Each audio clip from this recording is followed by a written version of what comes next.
Purihin po ang ating Panginoon. Amen. Praise the Lord.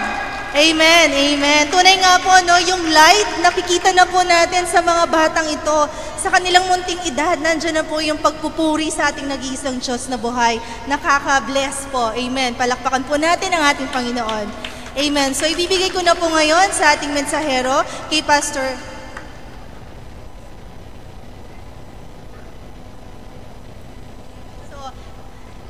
hindi pa yata handa si Pastor Chris. Nagre-ready pa siya.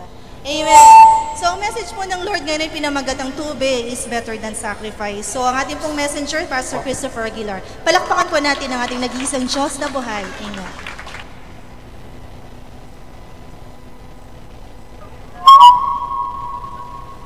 Praise the Lord. Nakaka-overwhelm kasi mga bata, kaya hindi tuloy ako nakapaghanda. Amen. Before I will start, I would like to thank ang ating kapatid, si Brother Herbie. Nasa France po siya ngayon and he's watching our live stream. Kay Pastor Travi from Jesus Christ is the Way International Ministries sa Sabiera, Mabalacat, and Pastor Grace. Good afternoon, brethren. Kumusta po kayo sa Pilipinas? And of course, ang ating pong mga kapatid sa Dubai, si Brother Laverne and Sister Marlene.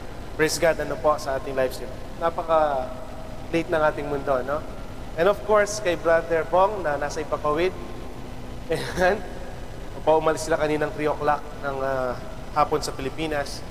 Hopefully bukas, nandun na sila sa Canada with Sister Ever. Amen. God is good. And all the time, praise the Lord. Palakpakan po natin, Panginoon.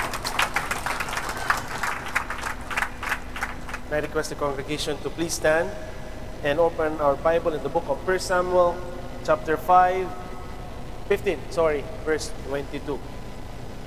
Amen. 1 Samuel 15:22 and 23.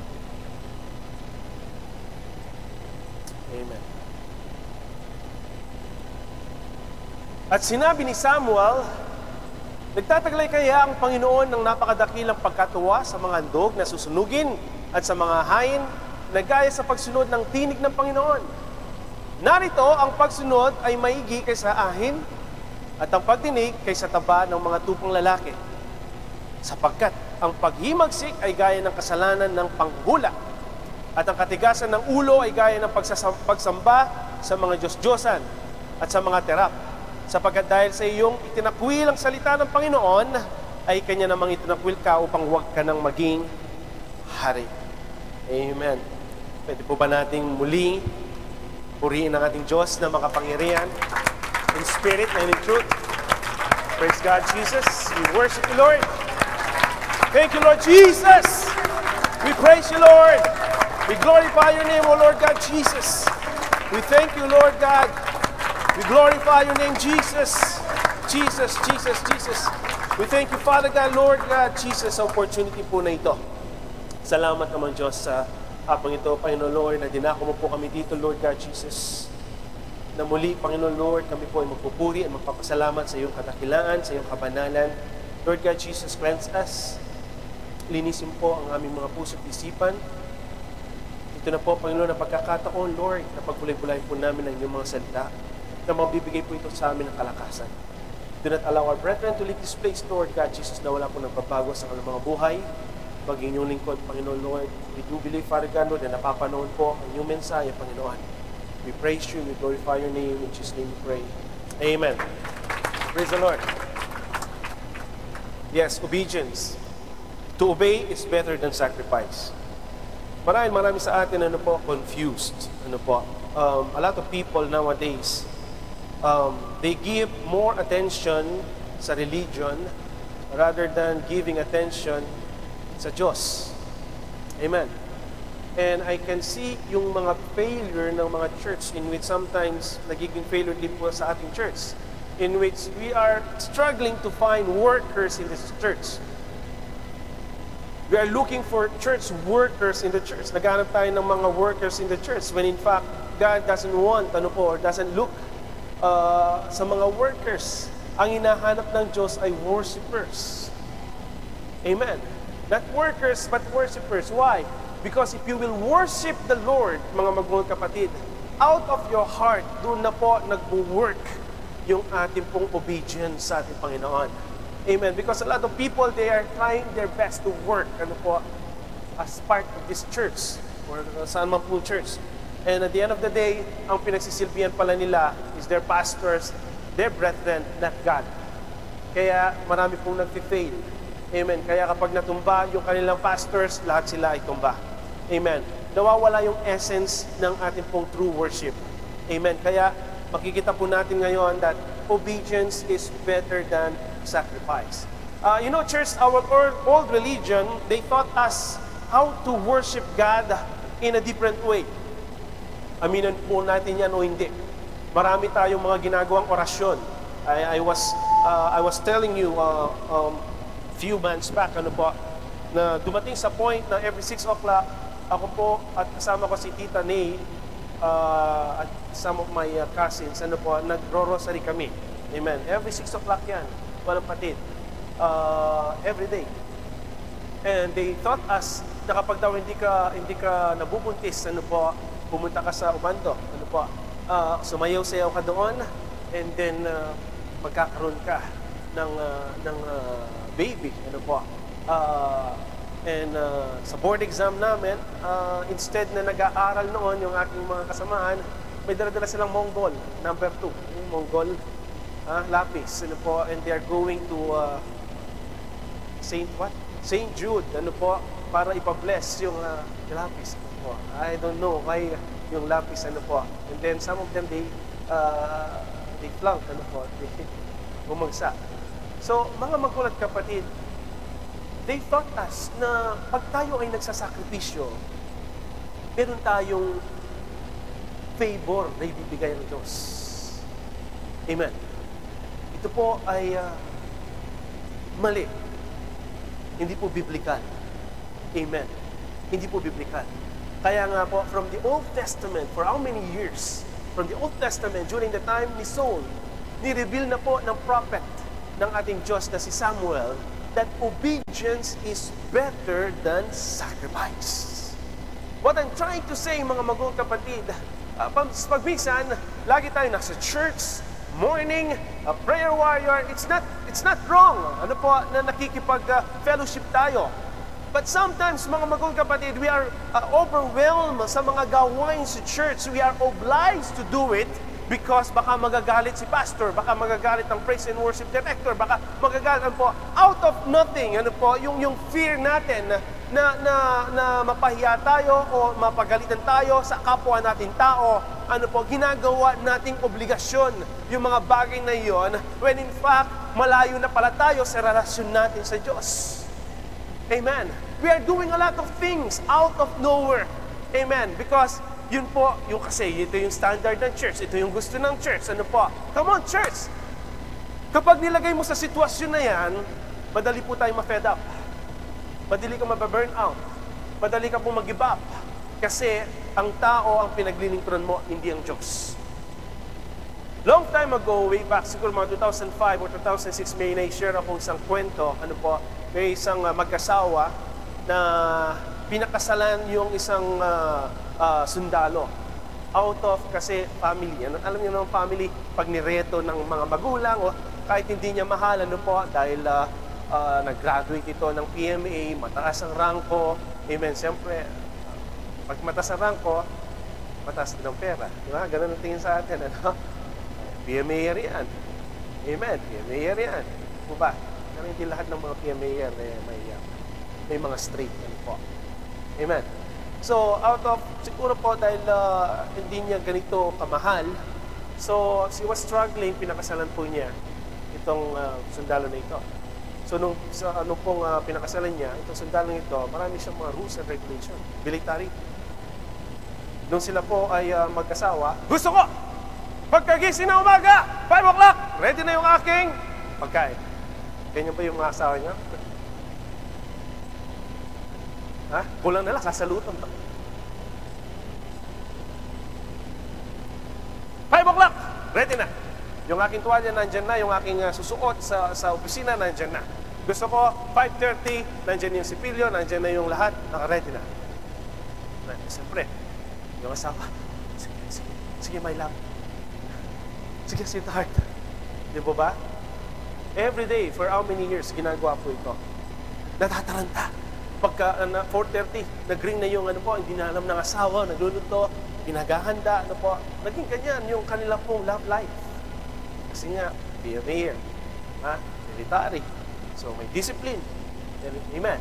Dapat 6 o'clock, wala ng teleserye. 7 o'clock, wala na! Tulog na! Ang magagawa. Di po ba? Ginagawa po niya ito out of yung pong dahil mag-asawa sila. For how many years? Ngayon po nagkagera. So, na-deploy yung pong asawa niya somewhere sa Mindanao. Namatay. Kakalungkot. Sa murang edad, namatay po itong sundalo na ito. And then, of course, ulila na itong widow na itong babae. But after some time, siya ay nakakilala ng isang, hindi na sundalo. Should I say true love? Amen. Siyempre, patay ng asawa, we cannot start all over again. Kahapon ang daming nanood, So, nung nag-asawa po siya, mga magol kapatid, 4:30 nagising na naman ng babae. Ginawa niya ulit yung dati niyang ginagawa sa kanyang asawa. Nagtataka yung kanyang asawa, nandyan na, alas 7, kumakain na lang, nagtataka po siya. Pero itong babae, mga magol kapatid, galak na galak siya. Na pinagsisilbihan niya yung kanyang asawa. Amen. Hindi siya nagre-reklamo. Nandun sa kanyang puso na yung talagang paglilingkod. Amen. Hanggang sa pinangasawa niya, sweetheart, hindi mo naman kailangan gawin yan. Amen. Dapat tayo ay magtulungan. Amen. So, hanggang pong sa na-realize ng babaeng ito, ano yung difference ng kanyang unang asawa sa kanyang pangalawang asawa? It's the same routine yung ginagawa niya. Yung pangalawa, meron po siyang love. Ginagawa niya out of love. Kahit na magising siya ng alas 4, ginagawa niya dahil mahal niya ang kanyang asawa. Hindi siya napipilitan.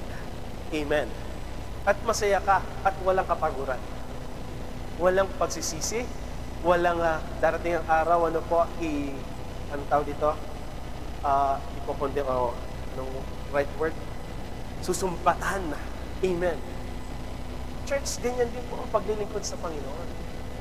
Kapag tayo naglilingkod kay Lord out of our love, yung pong ating puso ay nag-obey tayo sa mga salita ng ating Panginoon. Amen. Umulan man at umaraw, wala man si Brother Henry, wala man tayong transport because of our love kay Lord. Hindi po sa brethren. Amen. Tayo ay nagigising na maaga, tayo po ay naglalakad, tayo po ay pupunta sa church because we love God. Amen. We love God. It's not a sacrifice, mga magol kapatid. It's not a sacrifice, but because you love God more than anything else, kaya po tayo ay nagigising, tayo po ay may kalakasan upang tayo magpuri kay Lord. Amen. Subukan nyo man po yan, brothers and sisters. Kung pupunta kayo sa church dahil napipilitan ka lang, sooner or later, ikaw po, mga magol kapatid, ay babagsak. Amen. Kaya out of your love, kapag tayo po ay nag-obey sa Word of God, gaano man po yan kahirap, mga magol kapatid, it's not sacrifice. You're not sacrificing your time, yung pong effort ninyo. You're not sacrificing na hindi naman tayo the whole day nasa church It's just only few hours. Amen. Yun lang po hinihingi ng Panginoon. If you know the reason why you are here in this church, amen, wala na po tayong mararamdaman o mapapakinggan ng mga nagrereklamo o nagsusumbat. Kung hindi lang ako dyan, hindi nagkaroon ng keyboard ang church na yan. Kung hindi lang ako yan, hindi nakabili ng bagong barong si Pastor Chris. Buti na lang, walang nagsasabing ganyan. Amen. And that's how dapat po tayo ay maglingkod sa Diyos. Amen. Obedience is better than sacrifice. Obedience. Kaya yung pong senior ni Sister Susan kanina, napakagandang po yan. Kakainin na lang niya Amen. Pero ang sabi po ng man of God, ibigay mo sa akin yan. Pwede siya mag-excuse. Mamamatay na. Wala ka bang puso? Mamamatay na yung aking anak. Mamamatay. Ito na yung last piece ng aming pagkain. Amen. Pag minsan tayo po ay sinusubukan ni Lord sa ganyang mga kapamaraanan. Anytime na tayo po ay magising. Amen. So ano pong ginawa niya? Binigyan niya. Ano po? Yung man of God. And ano nangyari? Ang Diyos ang nag-provide sa kanya na hindi ka magugutom kailan pa man. Amen. Amen. Because, ano po, alam niya, and she trusted, ano po, yung word ng ating Panginoon, kaya hindi po siya pinabayaan ng Diyos. Amen. You see, church, si King Saul, marami po tayong malalaman sa kanya. When you studied yung pong life ni King Saul, siya po, by the way, ang unang hari ng Israel, marami po tayong makikita sa kanya na malalearn natin ng lesson. Amen. You see, church, ang Diyos, ayaw po niya magkaroon ng kings. Amen. Ang design ng Panginoon, He is the King of all kings. He is the Lord. Ano po, sa lahat ng mga Panginoon. Hindi po nagkulang ang Diyos, pero ang tao, gusto niya na makita, ano po, yung hari, gusto nilang mahawakan, gusto nilang sumpatan, gusto nila pong i-blame, ano po, yan naman ang tao, di po ba? Amen po ba? So, anong nangyari? Okay, God allowed them. Ano po, okay? Si King Saul. So si King Saul, mga magul kapatid, dahil siya po ay pogi, siya ay matipuno, siya ay may kataasan, siya ay gwapo. So sabi po ng mga Israelita, siya na yung hari. Amen, siya na. Kasi gwapo, matapang, may sword, ano po. Yan po yung basis ng tao. Amen. Pero hindi po natin alam na si King Saul pala maraming kapalpakan. Amen. Si King Saul, hindi siya nag-o-obey sa command ng ating Panginoon. Yun ang problema. Amen po ba?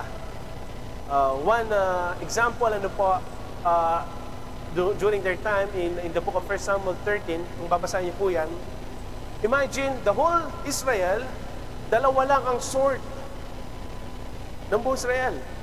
Kay King Saul lang at kay Jonathan, na kanyang anak. Bakit? You see, ano yung tactic ng Diablo? Pinatay nila yung mga panday. Pinatay nila yung mga, tagagawa ng mga sword. Amen. Pinatay nila. So, para sa ganon, sila po ay magbebeg sa mga Philistine, yung pong kanilang pang-araro sa kanilang mga magsasaka, ito po ay sinasharpen nila doon sa mga Philistine. So, ang Diablo, mga magul kapatid, yan po ang tactics niya.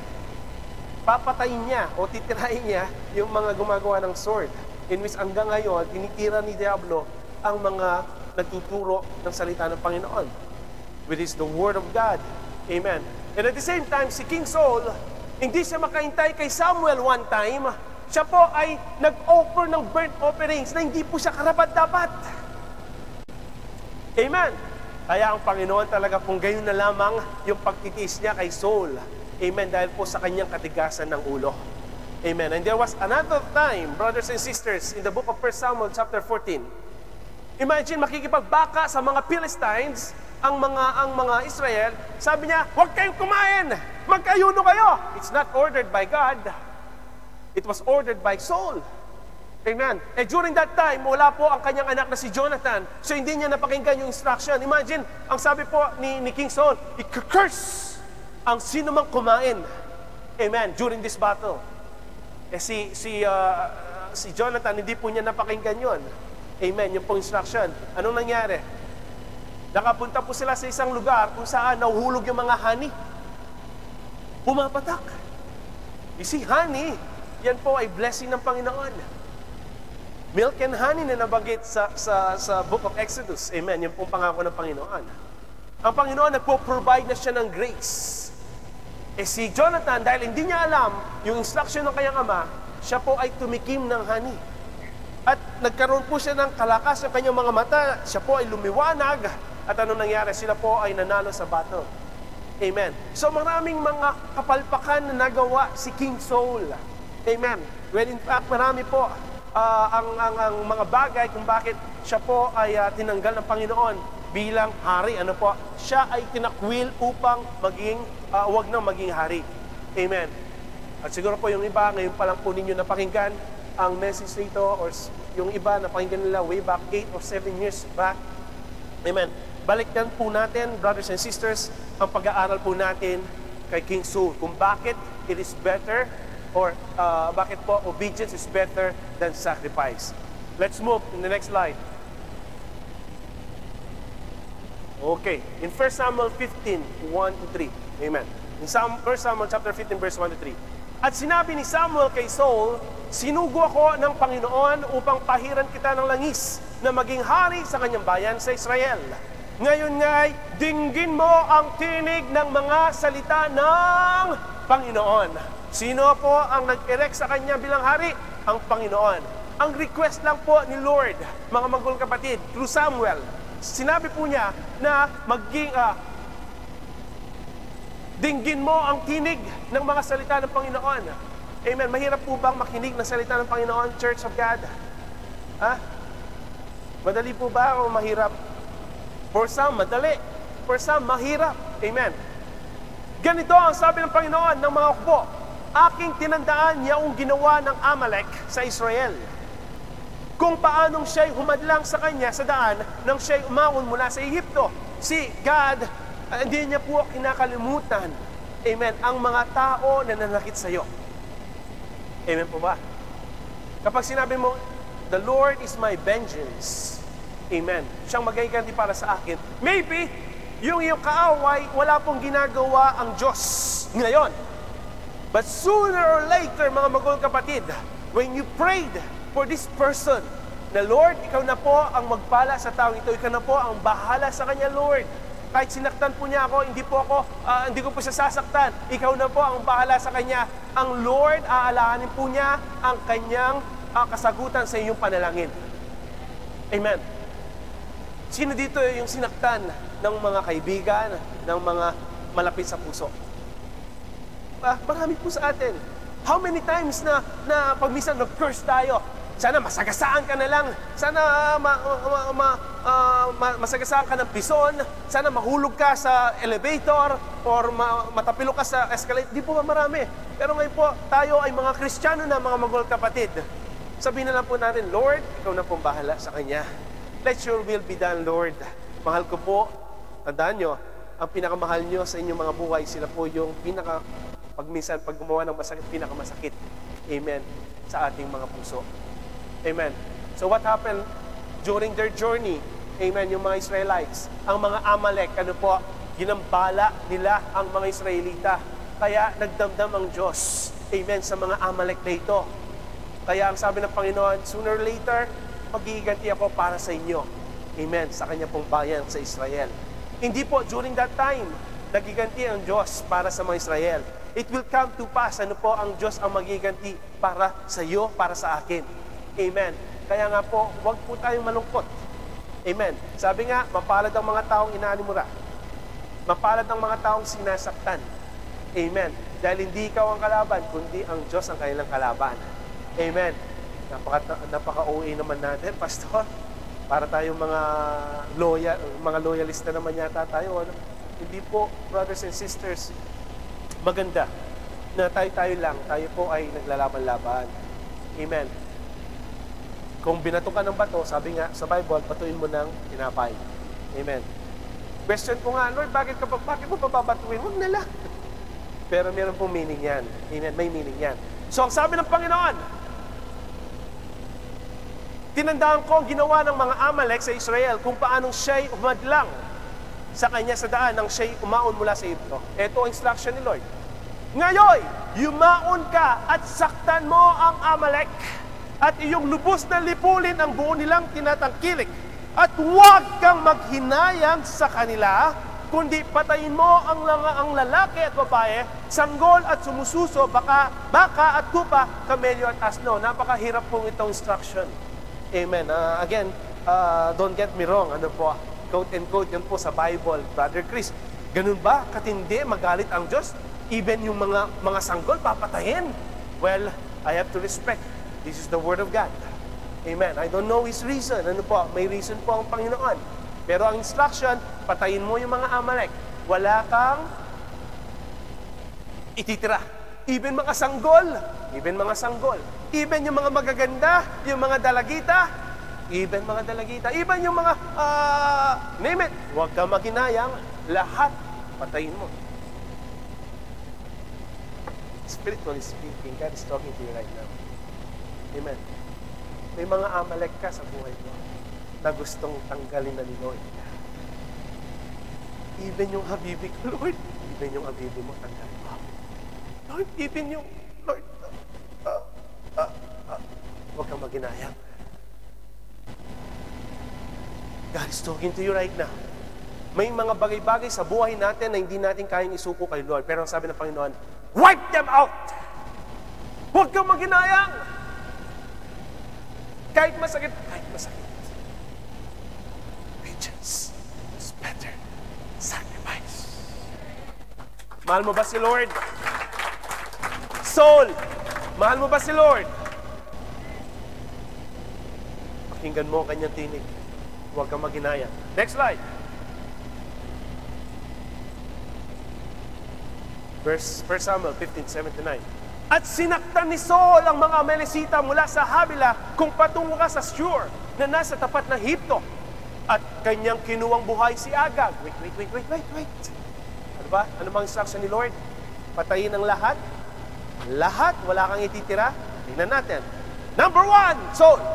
Kanyang kinuwang buhay si Agag na hari ng mga Amalekita at lubos na nilipol ang buong bayan ng talim ng tabak. Very good. Pero meron po siyang iniwang hari. Ngunit, eto na. Pinanghinayangan ni Saul at ng bayan si Agag at ang pinakamabuti sa mga tupa, sa mga baka, at sa mga pinataba, at sa mga kordero, at lahat ng mabuti at yung mga hindi nila lubos na nilipol. Ngunit bawat bagay na hamak at walang kamuluhan ay kanilang lubos na nilipol. Yung pangit to, patayin niyan! Yung maganda, uy, sandali, maganda to. See, naging selective. Si Saul, mga magulang at kapatid, he was instructed by God. Amen. Nung nakita nila yung hari, I don't know kung kamukha ni Richard Gomez, yung hari na si Agag. Amen. Uy, guwapo. Huliin natin para makita ng mga tao na akong si Hari Saul, nakuha ko yung hari ng Amalekita. Amen. So nagkakaroon siya ng conflict of interest. Ang sabi ng Panginoon, patayin niyo lahat. Amen. Amen po ba? Eh nung isang katabi ni Agag, si Richard din, kasi si Richard Merck. Tapos si Richard Merck, patayin, pinatay. Yung mga gwapo, magaganda, mga matabang tupa, yung mga magagandang mga animals, ina-isolate nila. At yung walang kabuluhan ay kanilang lubos na nilipol. You see, church, obedience. 99% obedience is not 100% obedience. I repeat that. You are doing a lot of things. Sasabihin mo, ginagawa ko lahat from Dawn Watch, from Prayer Warrior, Bereans, Bible Studies, Praise and Worship, lahat-lahat. Pero hindi ka naman sumusuporta sa gawain ng church financially. It's not 100% obedience. Why? Ikaw naman, pastor, ganun na nga lang ang sahod ko eh. Ibibigay ko pa. Sinabi na nga ni Sister Susan kanina yung sikreto ng pagbibigay. Kasi makabuluhan sa iyo yun eh. Tama, mali. Huwag tayong masaktan sa salita ng Panginoon. Amen. Masakit, but it will heal yung mga wounds. Amen. Obedience, 99% is not 100% obedience. Amen. Ganito po ang nangyari kay Saul. Naging selective siya. Ang sabi sa kanyang Panginoon, lahat, wala kang ititira. Pero nung nakita niya, may mga magandang bagay, kinuha niya. Alam mo, pag minsan, pinafabricate natin eh. Para lang to show off, na maganda yung ginagawa natin sa church, when in fact, it's not. Amen. So next slide. Verse 10. Nang magkagayoy, dumating ang salita ng Panginoon kay Samuel. Imagine, si Samuel natutulog. Hindi niya alam ang nangyayari sa kabilang ibayo, pero ang Diyos alam niya. Amen po ba? So ano po ang sabi ng Panginoon? Imagine ang Diyos, kinausap niya si Samuel. Anong sabi niya? Ikinalulungkot ko na aking inilagay na hari si Saul. Oh my God. Imagine si Lord. Sasabihin niya noon, sapagkat siya'y tumalikod na hindi sumunod sa akin at hindi tinupad ang aking mga utos. At si Samuel ay nagalit at siya'y dumaing sa Panginoon buong gabi. Amen. Verse 12. Ito na. At si Samuel ay bumangon maaga upang salubungin si Saul sa kinaumagaan. At nasaysay kay Samuel na sinasabi, si Saul ay naparoon sa Carmel at narito ipinagtayo niya siya ng isang monumento. At siya'y lumibot at nagpatuloy at lumusong sa Gilgal. Next verse. Verse 13. At naparoon si Samuel kay Saul at sinabi ni Saul sa kanya, eto po tandaan mo, yung mga guilty, yung mga guilty feelings, pagka nakita ka, nagmamalinis. Pagpalain ka naman ng Panginoon, aking tinupad ang utos ng Panginoon. Mga self-righteous, tinataas nila lagi yung kanilang bangko. Di ba? Hindi nyo napansin yan? May mga tao na gano'n, na kapag may nagawa sa isang church or sa isang bagay o institution, sila lang front lagi. May nagawa ako. Tinupad ko ang utos ng Diyos. Imagine, ano po? Kasi alam niya that there's something wrong. Kaya nung nakita niya si Samuel, mga magkakapatid, pagpalain ka na ng Panginoon, aking, ano po, talaga pong pinapaprontan niya na gumawa siya ng maganda sa harapan ng Diyos. At sinabi ni Samuel, habang nagsasalita si Saul, maingay yung mga baka, mga tupa. Kahit gaano mo man itago ang mga bagay na yan, ihahayag ng Panginoon yung mga conflict of interest ng isang tao. Ipapahayag ni Lord yan. Yung mga bagay-bagay na ginagawa mong lihim. Amen. So nagmamalinis siya, sabi niya, tinupad ko lahat ang ginawa ng Diyos, ang sinabi ng Diyos sa akin. Pero may narinig po si Samuel. Anong kahulugan nga nitong iyak ng tupa sa aking pakinig? Anong sabi ng tupa? Man, dapat pa namatay na ako! Samuel! Buhay pa ako! Sila na nagsusumpong.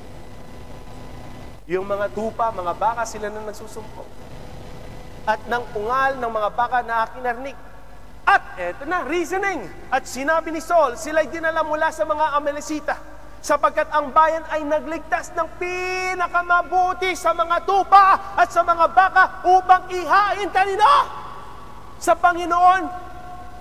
Ha? Kanino daw? Panginoon mo! Eh, sinong Panginoon mo, Saul?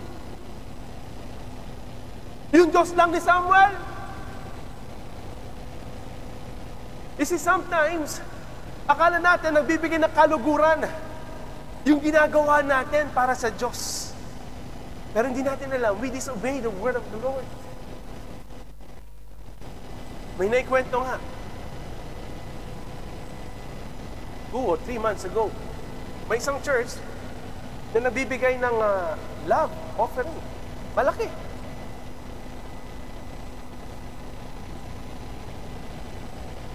And then of course, yung isang pastor, ang galing.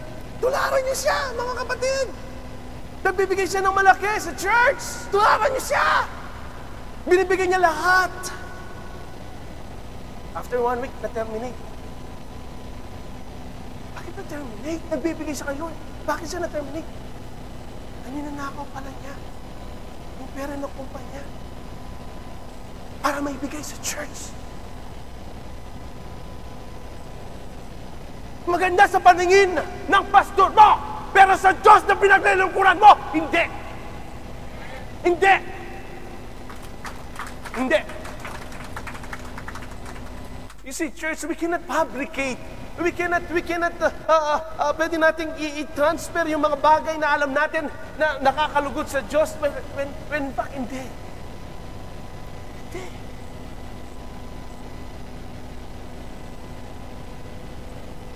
We're doing our ways, not His ways. Kaya nga nagiging failure tayo mga magulang kapatid eh. Mali yung magbibigay ako ng 100 BD ngayon kasi i-multiply ni Lord yan, thousands. Mali!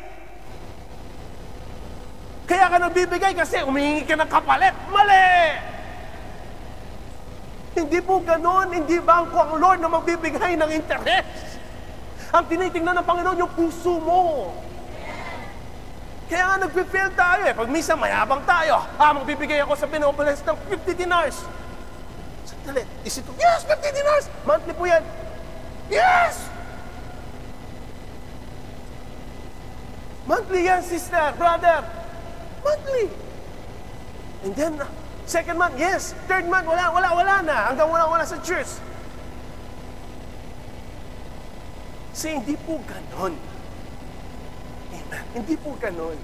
Nagmumula sa puso yung pagbibigay. Amen. That's obedience. Obedience. Obedience. Magkaroon tayo ng sense of sensitivity. Hindi payabangan ng church.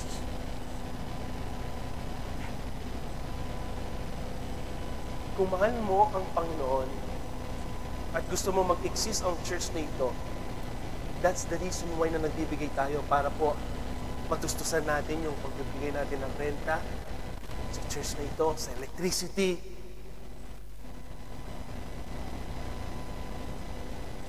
At ako magbibigay kay Pastor Chris.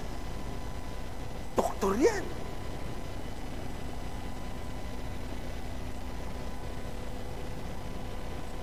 Marami tayong mga reason.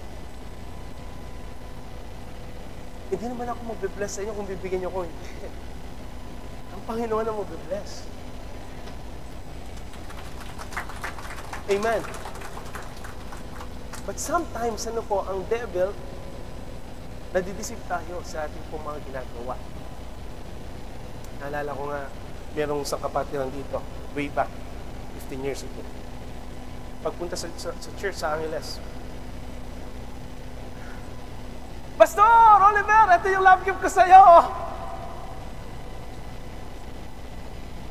Alam ko, kilala niya. Kailangan mo ba sabihin, sister?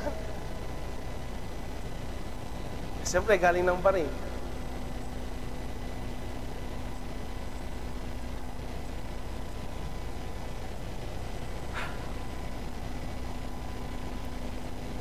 Nag-reason out po si Saul. Sabi niya, Lord, Samuel, kinuha namin yung mga pinakababuti. Hindi naman namin ito ibebenta, ibibigay namin kay Lord eh. Come on. Lukuhin mo yung sarili mo, huwag lang ang Diyos.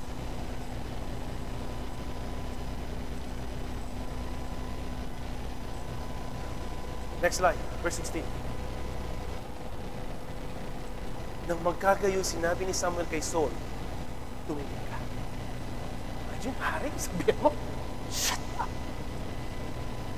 Tumigil ka. At aking sisayin sa'yo kung ano ang sinabi ng Panginoon sa akin ng gabing to.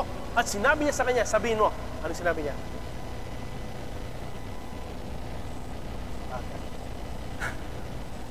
1 Samuel 15:17, sinabi ni Samuel, bagaman ikaw ay maliit sa iyong sariling paningin, hindi ka ba ginawang pangulo sa mga lipi ng Israel at pinahiran ka ng langis ng Panginoon na maging hari sa Israel at sinugo ka ng Panginoon sa iyong paglalakbay. At sinabi, ikaw ay umangon at iyong lubos na lipulin ang mga makasalanang Amalesita at labanan mo sila hanggang sila'y malipol. Bakit nga hindi mo sinunod ang tinig ng Panginoon, kundi ikaw ay dumaluong sa pananamsam at ikaw ay gumawa ng masama sa paningin ng... Imagine, pag minsan nakala natin nakaka-bless kay Lord yung ginagawa natin. Di pala. Yan ba? Di pala. Meron pala tayong ginagawa sa tingin ng madlang people ay maganda. Pero sa tingin ng Diyos, hindi. Ano po ba? Kinakausap po ba kayo ni Lord? Ba? Marami pong ganon. na inisip natin tama yung ating ginagawa, pero hindi pala. Mali sa harapan ng Diyos. May ibang tao na ginagawang hugasan ng church.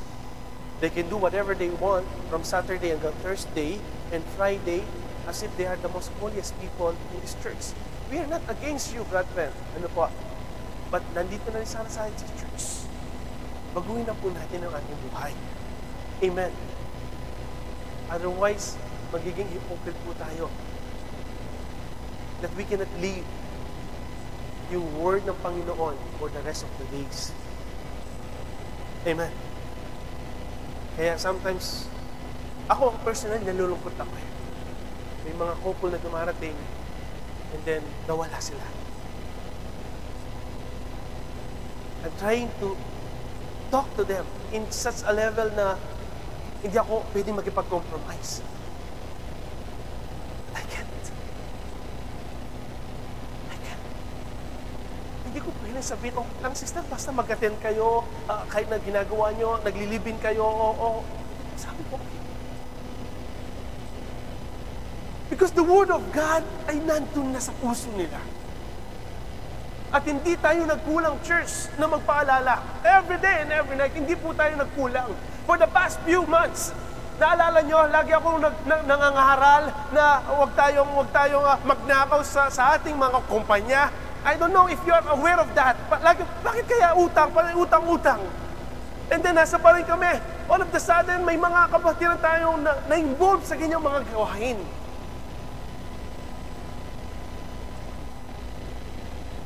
And then some, they are calling us, ano pong gagawin namin? Kung guilty, wala tayong magagawa. Iba yung pinagbintangan, iba yung gumawa. Amen. Hira naman church na ito, hindi tinulungan. We're here to help. But we cannot help kung yun po ang desisyon ng buhay ninyo, kapatid. Nandito po kami para tumulong. Pero kung nagkakamali ka, kapatid, at tinutulungan ka namin, we are not forcing you to go to hell. We are here to help to lift you up para matanggal po tayo sa darkness at idala tayo ng Panginoon sa kanyang marvelous life. Amen? Well, the church is open, di po ba? Marami kayong mag-comment. Hindi mo walang ginagawa si Pastor Chris. It's your choice. Amen. But I cannot please na sabihin ko, brother, sister, bumalik kayo doon kahit na naglilibing kayo, okay lang. Hindi! It's not right! Hindi ko pwede sabihin para magdagdag lang yung seating arrangement natin. I-compromise ko yung faith, yung paniniwala natin. No! Kahit na dalawa na lang tayong maiwan dito. Basta ang Diyos ang ating pinupuri, siya po ang ino-obey natin at hindi yung tao. God will bless this church. God will bless this church. Kahit ano sabihin nila, you are not increasing in numbers. So what? Kahit magalis yan ang mga tao, huwag lang umalis ang Diyos. Amen. And I think this is clear, mga magulang kapatid. Kaya nga meron tayong church para magpabago ng buhay eh. Hindi to social club, na para lang ma-entertain tayo, magkaroon tayo ng fellowship, para lang, kumusta ka na? Hindi po ganun. This is a church of God. Na tayo'y makasalanan, binabago tayo araw-araw ni Lord. Amen. This is not a Filipino club. Na makipagsosyalan lang tayo para makita lang, salong-salong. Hindi po ganun. This is a church of God. Ay, hindi na ako pupunta dito, puro mga banal. Hindi po, hindi tayo puro banal-banalan dito. Ako nagkakasala. Sino hindi nagkakasala dito? But we need the Lord, we need the church. Para mapaalalanan po ang bawat isa, para mapalakasan ang bawat isa. Amen. So nag-reason out siya. Nag-reason out, mga magulang kapatid. Ngayon, verse 20. At sinabi ni Saul kay Samuel, oo! Aking sinunod ang tinig ng Panginoon at ako yumaon sa daan na pinagsuguan ng aking Panginoon at aking dinala si Agag na hari ng Amalek at aking lubos na nilipol ang mga Amalekita. Ngunit ang bayan ay kumuwas sa samsam ng mga tupa at mga baka, mga pinakamabuti sa mga itinalagang bagay upang iyahin sa Panginoon mong Diyos sa Gilgal. Imagine, He is the King. He is the King. At sasabihin niya ngayon, yun daw po ang mga bayan ang kumuha. Nakita mo naman pala eh. Di ba? Dahil natatakot siya sa tao, hindi siya natatakot sa Diyos. Sinong talunan? Sino ang nagtalaga sa Kanya? Ang tao, ang Diyos. Diyos. Sino ang nag-utos sa Kanya para gawin niya yun? Ang tao, ang Diyos. Diyos. Eh ngayon, para siyang si Adan. Ano si Adan? Nung kinain niya yung halaman, yung bunga ng halaman, kasi po itong binigay niyong babae, di ba? Kapag caught in the act, ang isang tao, sigurado i-blame niya yung iba. Sino po yung mahilig mag-blame ng iba? Magsabi ng praise the Lord.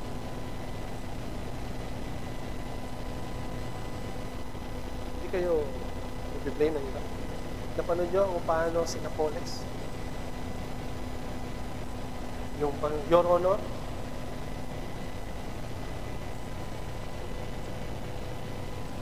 Sinong biniblame?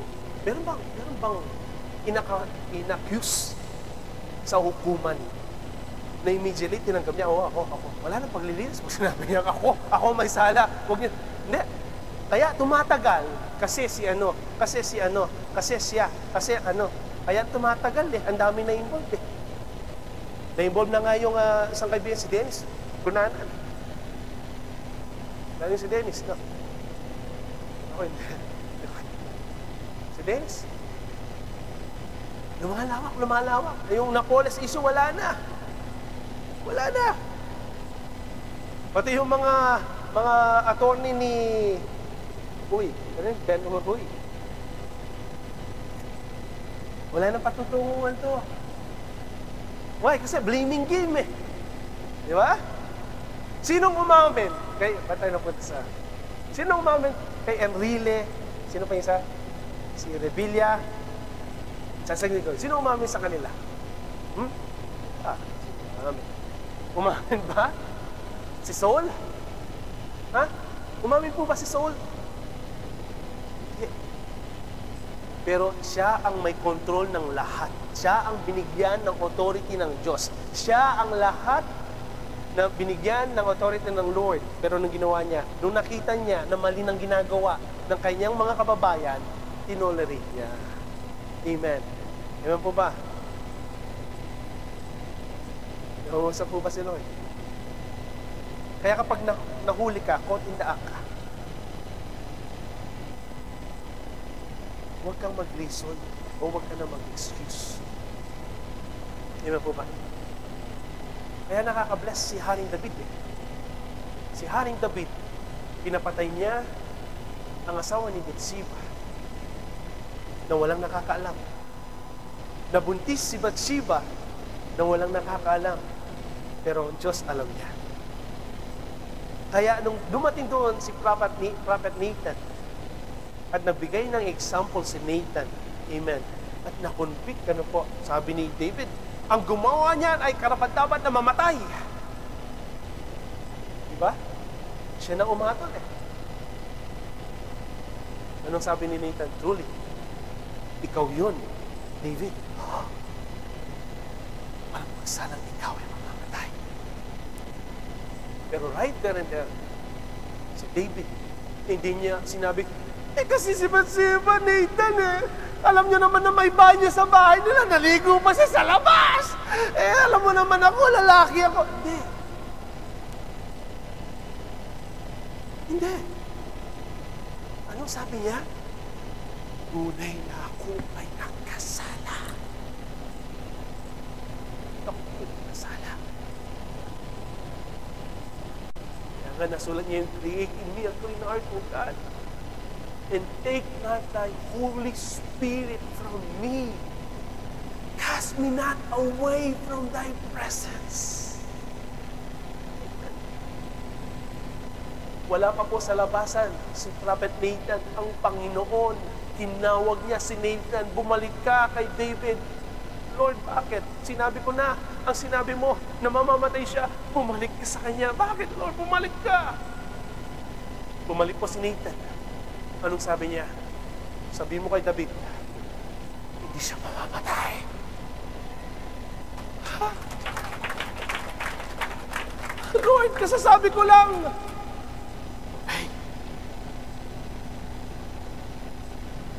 Nung sinabi niya po yun, mga magulang kapatid, nag-collapse ang Diablo. Paano nag-collapse ang Diablo? Ang Diyos pala! Kapag ang tao na nag-repent, gaano man siya kadumi, makasalanan sa kanyang harapan, kapag siya'y nag-repent, ang Diyos ay mapagpatawad! Gaano man karumi ang kapatid mo, ang mga magulang mo, gaano man karumi ang kapitbahay mo, wala kang karapatang humatol sa kanya. Wala kang karapatan na sabihin na siya ay makasalanan at wala na siyang pag-asa. Ang Diyos, siya lamang ang may karapatang humatol. He break his rule. Sabi ko nga nung Tuesday, he break his rule. Why? Because he repent from his sins. Amen.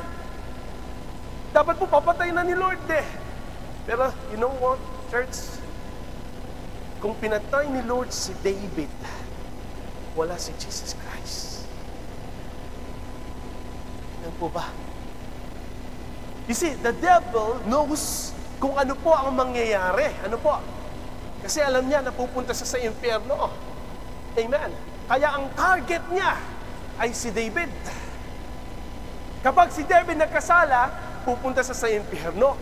Pero, hindi niya alam, si David is the man after God's own heart. Siya ay mababa ang puso na tumatanggap ang mali, anuman ang i-accuse sa kanya, anuman ang nagawa yung pagkakamali, kapag siya'y nag-repent, totally talaga po siya ay nagre-repent. Kaya nalugod ang Diyos eh. Kaya wala ka nang makitang Bathsheba pa, number 2, number 3, number 4 kay David. He stopped dahil yun po ang kanyang pagkakamali. Siya po ay naging adulterer. Siya po ay naging what? Murderer. Pero wala ka nang nakita na ginawa niya muli doon nung siya po ay nag-repent. Kaya si Satan nag-collapse. Akala niya hindi magbabago ang isip ng Diyos. Pero nabago. Pero si Saul, caught in the act na siya. Pero nagmatigas pa rin po siya. Hindi siya nag-obey sa salita ng Panginoon. Next slide. Verse 22. Dito na tayo magtatapos. At sinabi ni Samuel, nagtataglay kaya ang Panginoon ng napakadakilang pagkatuwa sa mga handog na susunugin at sa mga hahin na gaya ng pagsunod ng tinig ng Panginoon? Narito, obedience is better than sacrifice. Ang pagsunod ay maigi sa kaysa sa hahin at ang pagdinig kaysa sa taba ng mga tupang lalaki. Sapagkat ang paghimagsik ay gaya ng kasalanan ng panghuhulak at ang katigasan ng ulo. Lahat ng matigas ng ulo magsabi, praise the Lord. Katigasan ng ulo ay gaya ng pagsamba sa mga Diyos-Diyosan. Kaya kapag matigas ang ulo mo, para kang sumasamba sa Diyos-Diyosan. Sino ang Diyos-Diyosan mo? Ang sarili mo. Amen. Sapagkat dahil sa iyong itinakwil ang salita ng Panginoon, ay Kanya namang itinakwil ka upang huwag ka nang maging hari. Ang sakit, Isang pagkakamali nang walan po siya ng kapangyarihan sa Israel. Kaya pinalitan siya ni Haring David.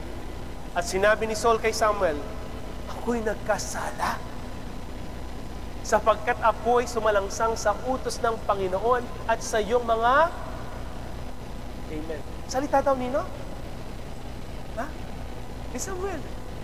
Samuel, hindi naman siya nag-repent kay Lord eh. Ako'y nagkasala. Okay, ako'y nagkasala sapagkat ako'y sumalangsang sa utos ng Panginoon at sa iyong mga salita.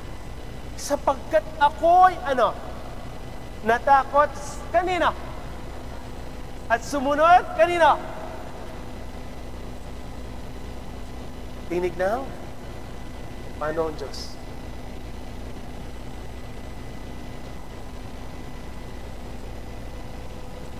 So it's time for us right now na i-reformat natin yung ating sarili. Kanina tayo makikinig. sa mga boses ng mga tao nakapaligid sa atin? Sa Diyos. Sis, what? Hindi mo ba nakita? Mula nang nakasama mo, si Abdullah, si Mahmoud, si gumanghawa yung buhay mo?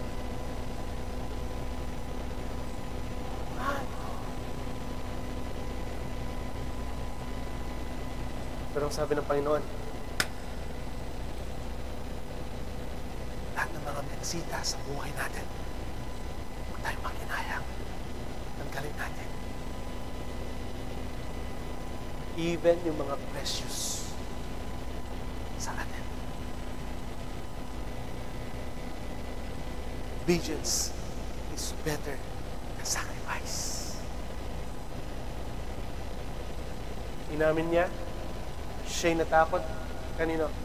Sa bayan at sumunod sa kanilang tinig. Paano ang Diyos? Babaliwalin po ba natin lagi ang Diyos? How many times na nakapanig tayo ng message sa church na ito?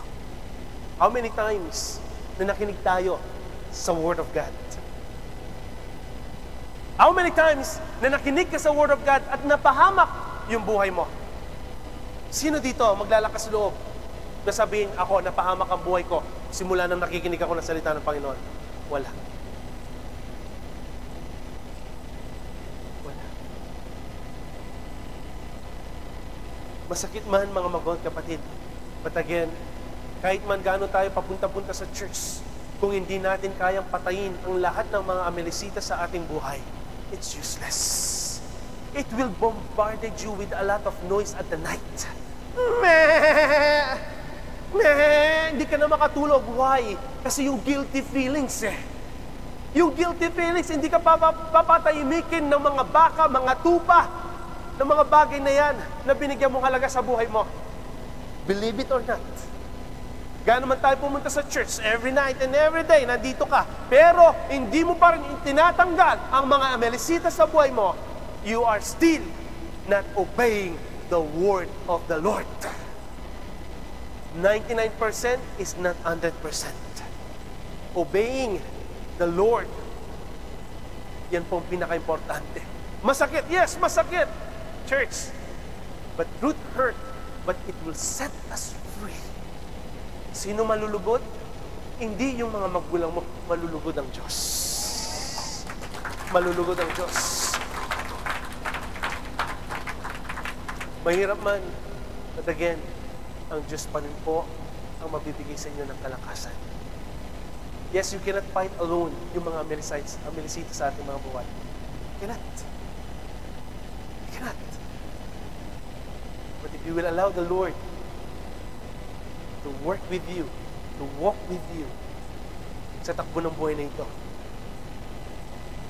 do not allow yourselves na dadatnan mulit yung mga amelisita sa iyong tahanan, sa iyong igahan mamayang gabi. It's time to kill those amelisites. It's time. Huwag kayong mapadisip, sayang, pastor, sayang jackpot na to Do not be deceived. Be deceived. Maraming mga precious times na nasasayang na dapat kay Lord mo binigay. It's time, church, i-build natin yung ating faith. Mahirap. Mahirap. Yes, mahirap kapag hindi buo ang pag-obey mo kay Lord.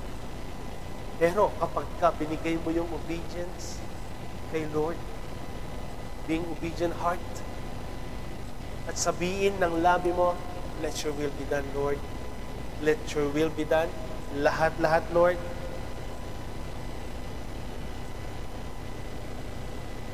God will bless us.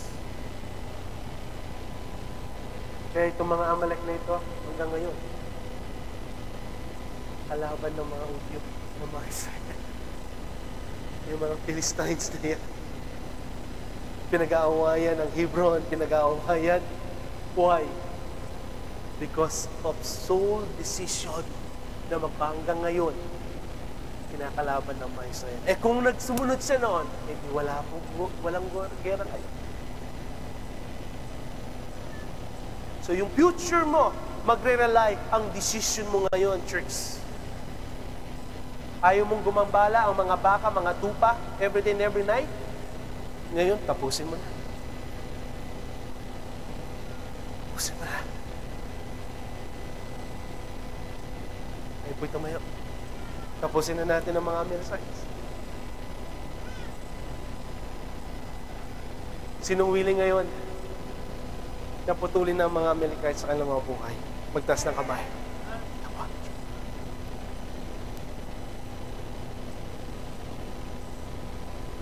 Putulin mo yung chismis ng Amalekites. Putulin mo na.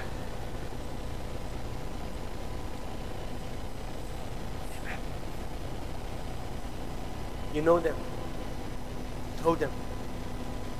You can identify them.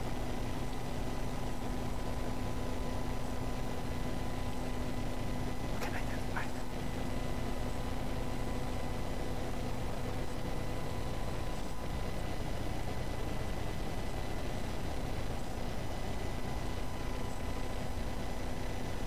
Nasa battlefield ka ngayon, church. I know you don't know how to do it. You don't know how to start. But if you will give everything to God, He will do it for you. Basta surrender po natin sa Kanya. Lahat. Wala kang ititira. Hindi lahat. Kaya nga nahirapan tayo magpuri eh.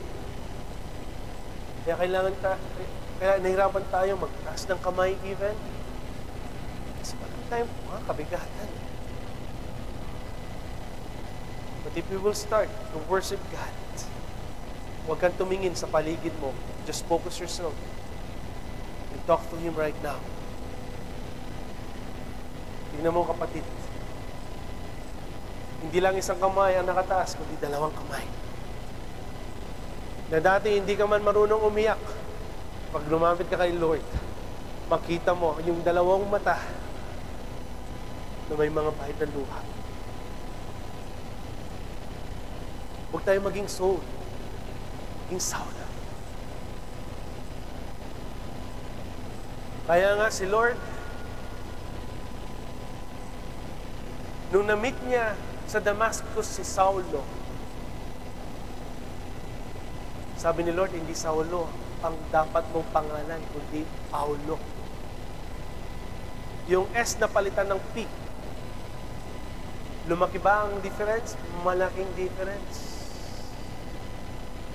Dahil ayaw na ni Lord na maalala ginawa ni Saul.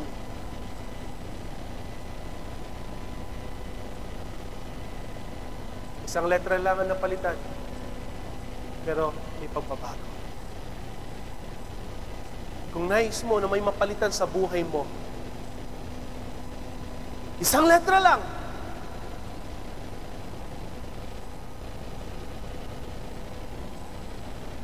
If you will allow God to do it for you, He will do it. Kasalanan man yan, maling relasyon man yan, ugali man yan, mga bagay na nagbibigay po ng kasuklam-suklam sa harapan ng Diyos. These are Amalekites, mga Amalekites. Amalek. It's time to get rid of mga Amalek na yan. If you are willing. If you are willing. God is talking to you right now. Are you willing to give everything to God? Are you willing to give everything to God, church? Come on, let's worship the Lord, church. Are you willing? Yes, Lord God Jesus. God is a God of restoration. God is a God of restoration. God is a God of restoration. Obedience is better than sacrifice, church. It's time to lift them up to God. Amen. Sabi mo, Lord, kahit precious ito, kahit importante ito, Lord, ibibigay ko sa'yo. Ibibigay sa'yo. And God will transform you. Amen. Tatanggalin ka ng Panginoon sa darkness, and He will bring you to His marvelous light. Amen. Walang talunan kay Lord. Tandaan mo, church, walang talunan kay Lord. Walang talunan. Amen. Let's bow our heads and pray. Yes, O Lord. Heavenly Father, Lord God Jesus, thank you, Lord, Hallelujah. sa araw na ito. Thank you, Lord God Jesus, sa inyo pong mercy, Yes. sa inyong pag-ibig sa bawat isa. Heavenly Father, Lord God, nakikita po ang bawat struggle ng aking mga kapatid. Yes. You know, Lord, na marami pong mga Amalek sa kanilang mga buhay. Even me, oh Lord God, you're talking to me right now. Marami kami mga Amalek sa aming mga buhay na sinasabi mo, Lord, from the very start that we have to get rid of them, Lord God Jesus. Pag minsan, Lord, tinatapon po namin, Panginoon, Lord. And then, binabalikan po namin. Alam po namin na nasa basura na, but we are still, Lord God, longing for them and pick them up at idadala muli sa aming mga tahanan. Those are garbage, O Lord God Jesus. Lord, give us, O Lord God Jesus, a renewal, Lord, spirits. Bigyan mo kami, Panginoon, Lord God Jesus, ng puso, Panginoon, na malinis. Amen. Na may banal na takot sa iyo. Yes, Lord Jesus. Hallelujah. Magkaroon kami ng banal na takot. Hindi sa tao, kundi sa iyo, Panginoon. Amen. Alisin mo ang spirito na pag-aalinlangan sa amin. Alisin mo ang spirito, Panginoon, Lord God Jesus, ng pagkatakot. Lord God Jesus, lahat po ng mga anak mo na nandito, na nagtaas ng kanilang mga kamay, na gusto pong lumaya, na mapaalis ang mga Amalek sa kanilang mga buhay, Lord God Jesus. We cannot do it alone, Lord God Jesus. Lord, we need you, Lord God Jesus. We need you, Lord. Deliver us, O Lord God Jesus, sa snare, Panginoon Lord, ng mundong ito, Panginoon Lord God Jesus. Tanggalin mo, Panginoon Lord, ang mga Amalek, Lord God Jesus, na nasa aming mga puso, sa aming mga isip, Panginoon Lord God Jesus. Get rid of them, O Lord God Jesus, Lord. We will use, O Lord God Jesus, your sword, O Lord God Jesus, your word of God, Lord God Jesus, na malis at matanggal ang mga Amalek na ito sa aming mga buhay. We claim the victory right now, Lord God Jesus. Ang mga strongholds, Panginoon Lord God Jesus, we will cut them into pieces, O Lord God Jesus. In the name of Jesus Christ, huwag ka nang babalik!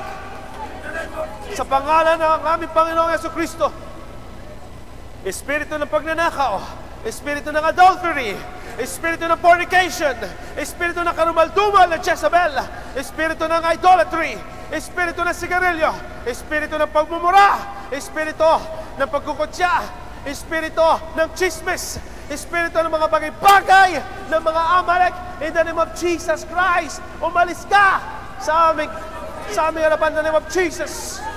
Jesus' name, espiritu ng karumaldumal ng mga sakit na nagpapahirap sa bawat isa, espiritu ng lagnat, espiritu ng sipon, espiritu ng upo, espiritu ng diabetes, espiritu ng hypertension, espiritu ng karumaldumal, huwag kang babalik sa aming kalagitnaan ngayon at magpakailanman, in the name of Jesus Christ of Nazareth. In the name of Jesus Christ of Nazareth. In the name of Jesus Christ of Nazareth. It's time to move forward, church. It's time to move forward. Huwag ka nang babalik. Huwag ka nang lilingon. Huwag mong paginayaman ang mga Amalek na yan. In the name of Jesus Christ, throw them away. Tinatapon ka namin sa dagat-dagat ng apoy. In the name of Jesus Christ of Nazareth. We praise you, Lord God. We glorify your name. In Jesus' name we pray. Amen. Hallelujah. Thank you, Lord Jesus. Amen, Lord. Hallelujah. Pagsunod, simple po, no? Pero hindi po tayo nakakasunod. Amen. Praise the Lord. Hallelujah. Panginoon, kami po ay nagpapasalamat sa hapong ito, Lord Jesus. Napaganda po na mensahe na pinahatid po para sa amin. Hallelujah.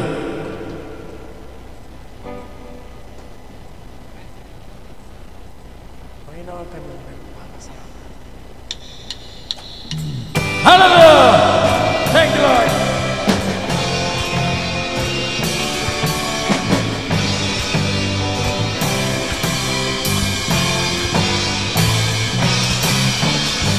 Panginoon, kami nagpapasalamat. Pinili mo, ginawa mong anak. Binago mo ang buhay ko, iniligtas mo. kaya't sa'yo'y iaalay itong aking buhay. Kaya't kami aawit at sasayaw sa'yo sa tugtog ng gitara, sa tinig at nota. Kami ay sama-sama, sa'yo ay sasamba, pagkat ikaw ang aming Panginoon. Pagkat ikaw ang aming Panginoon. Pagkat ikaw ang aming Panginoon. Kaya't kami awit at sasayaw sa'yo sa tugtog ng gitara, sa tinig at nota. Kami ay sama-sama, sa'yo ay sasamba, pagkat ikaw ang aming Panginoon.